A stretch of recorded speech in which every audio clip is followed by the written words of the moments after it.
ഈ അദ്വൈതം പറഞ്ഞ ഗുരുവിനെ തന്നെ ഇപ്പോ വൈരുദ്ധ്യമുണ്ട്. ഗുരുവാണ്, പക്ഷെ ചിലവരായിട്ട് ദൈവമായി കാണും. അതുകൊണ്ടാണ് ബാബാജിയുടെ ഒന്നും ഞാനിവിടെ വയ്ക്കാത്തത്.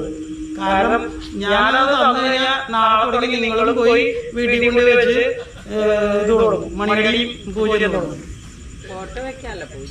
ഞാൻ പറഞ്ഞത് ആദ്യം ഫോട്ടോ വയ്ക്കും, പിന്നെ ഒരു വിളക്ക് വയ്ക്കും.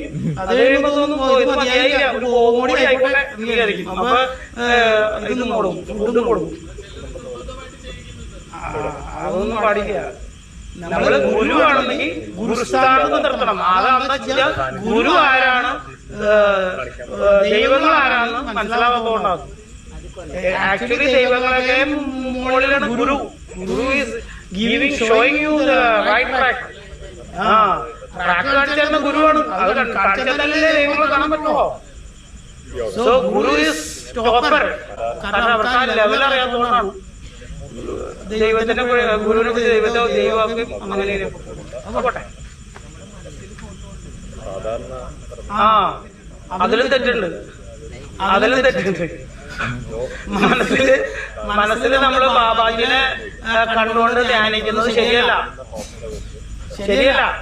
കാരണം അങ്ങനെ ധ്യാനിക്കുമ്പോ ഓട്ടോമാറ്റിക്കലി നിങ്ങള് ദ്വൈതത്തിലേക്കായി. ആത്മനമസ്കാരം കൊടുക്കണ മാതിരി അല്ലല്ലോ ഇത് മനസ്സിൽ സങ്കല്പിച്ചുകൊണ്ട് ചെയ്യുന്നത്. നമസ്കരിക്കുമ്പോ ബാബാജിയെ സ്മരിക്കുന്നതിന് കുഴപ്പമില്ല, അതിന് കുഴപ്പമില്ല. പക്ഷെ ആത്മനമസ്കാരം കൊടുത്തതിന് ശേഷം വീണ്ടും നമ്മള് അദ്ദേഹത്തിന്റെ മനസ്സിൽ സങ്കല്പിച്ചു വെച്ച് കഴിഞ്ഞാൽ പോയി ദ്വൈതമായി. അപ്പൊ ദൈവികതയും ആത്മാവും പരമാത്മ. അപ്പോ അവിടെ വ്യത്യാസം വന്നു. ഇവിടെ നമ്മൾ അദ്വൈത സിദ്ധാന്തത്തിലാണ് നിന്നുകൊണ്ടാണ് ദീക്ഷ കൊടുക്കുന്നത്.